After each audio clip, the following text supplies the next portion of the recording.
Well, hello and welcome to week 2 of the Little Book Peep Sew Along.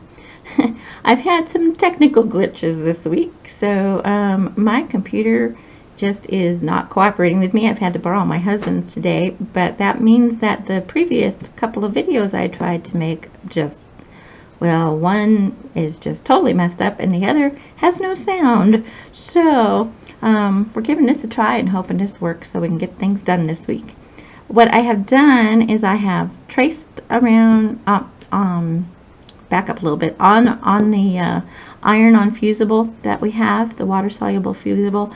Remember, I had printed out the whole page of patterns, so I've cut out the sheep heads and I've cut out the bodies that go with the sheep heads and went ahead and put those on the fabric and then have cut around the pieces with the fabric. Now with these, because they're so much smaller, my seam allowance I've given, like on this little one in particular, I did about 1/8 of an inch rather than my usual 1/4 of an inch, because there's just so much going on there, and you can see that even where I've already prepared this one, the fabric completely covers up that section even with that 1/4 inch seam allowance. But I was hoping to be able to show you with this little one how well those applique tools work for doing little tiny pieces and getting them to come out nicely. But so I have piece 14 and piece 12 already prepared and ready to go, and so since I still want to show you the process, I'm going to go ahead and do this next little sheep head, which is number 21, which we aren't going to be placing yet, but I went ahead and got it all prepared since it was on the same fabric. So the first thing I need to do is I have cut, when I cut it out, I snipped right up to the inner corner there on that part of the ears, but I haven't done this part here, so I'm going to take a little snip down to the template with my scissors.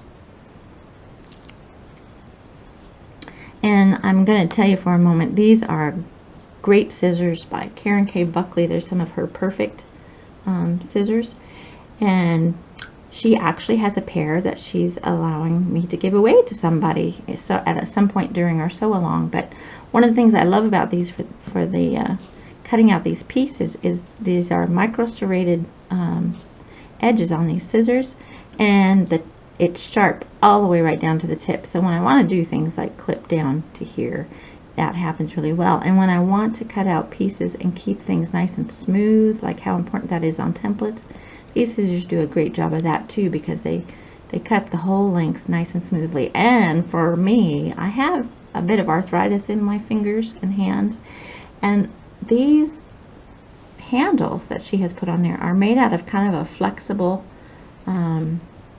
rubber plastic. I'm not sure what it is exactly, but they are so comfortable to use with my fingers. I do not get sore, tired fingers when I'm doing a lot of cutting with those. So anyway, there's my plug for another tool that I use and love, and we'll actually be having the chance to give away to someone later on in the sew along. Okay, but today we are back to our applique tools. And by the way, be sure and sign up for the giveaway prize this week, because it is an amazing collection of tools from Applique. They sent me a box to give away to one lucky person, and I'll be doing a whole video just on that, because of everything they sent and included in that is just an amazing giveaway. So be sure and sign up for that this week. Okay, on to our sheep head here. So I'm going to start at this part right here. It's the bigger, easier part of the process. So I'm going to put some glue around there. Now, before I discovered these applique tools, I have to tell you what I tried before this was the starch method, where you take some, I had actually spray starch, and I would spray it into a little cup and then use a paintbrush, and just like I spread the glue around, you would spread the starch around on the fabric, and then using a little tiny hot iron, it was a really small one, I'll try to remember to show it to you before I close out the video, that very carefully, without burning your fingers, you did basically the same method of folding it over with the fabric having been made dampened by the starch, and then the starch held it in place. I'm just looking to see if I have this smooth around my head the way I want it. Looks pretty good, so I'll move on to this ear. Anyway, so the starch method was what I used before, and I have to tell you, it worked. However, I found I did not like how stiff and hard the fabric was for then trying to hand sew it in place, and I really struggled with that process. And once again, it may have been part of the reason I wasn't really too keen on doing handwork with applique, and I stick it to my machine because it was so much easier. But when I discovered the applique tools, it has solved that problem, because the glue does not leave me with a really hard and stiff surface, so my needle is able to go through it much more nicely. Let's see if I can get any kind of English going here. It's much nicer to work with. And I've noticed in the last little bit too that some of the big name quilters that I've learned some of my processes from have since started using the applique tools as well. And so it's kind of nice to see that they're starting to take off on this side of the ocean from where they begin their life.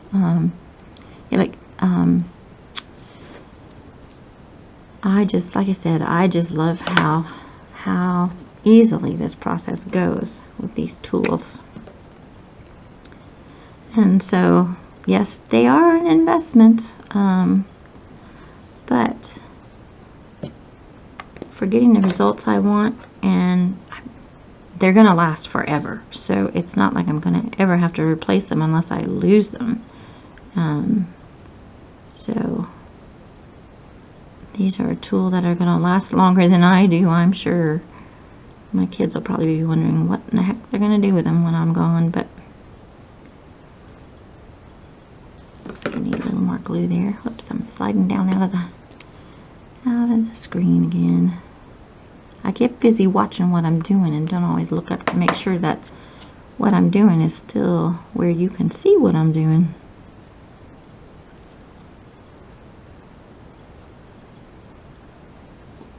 Sometimes I get a little carried away and I can see I folded that over. Just it's going to be a sharp point if I continue that process. I'm going to just flip that up a little bit there. And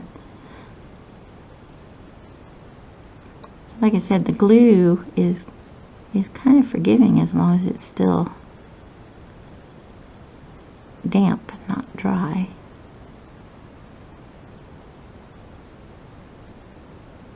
Let's take a look at this other ear here. Looks like I need to add a little more glue there. It didn't stick down.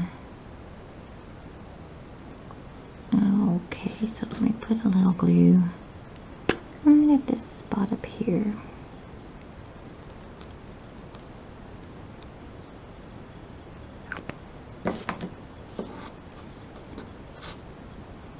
And we'll just pull this fabric down where it needs to be. She says. Maybe the point would be better here. Yep.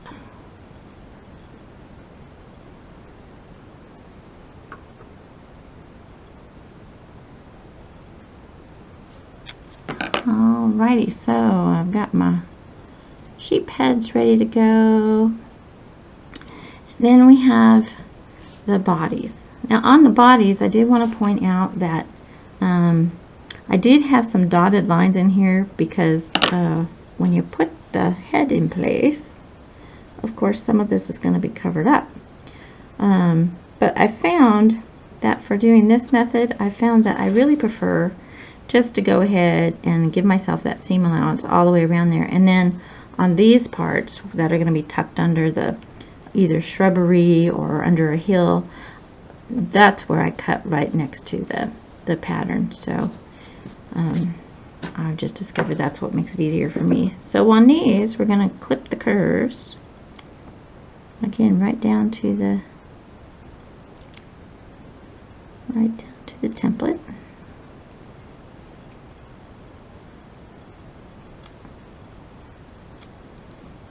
And then we will work our way around our little piece here.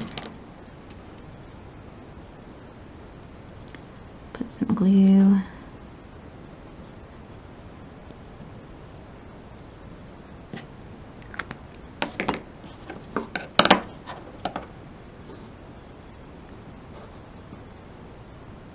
I'm going to start at this side, I think, and just work my way around.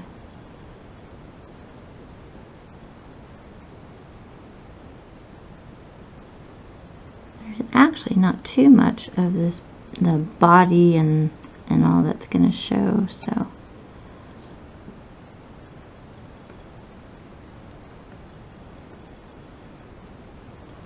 Make sure I have this kind of rounded. This part is going to show, so I don't want it to be points, have any points on it. I want it to be nice and smooth.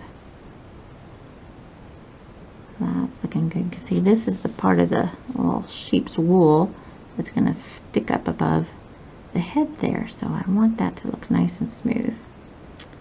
Okay, now I need a little more glue.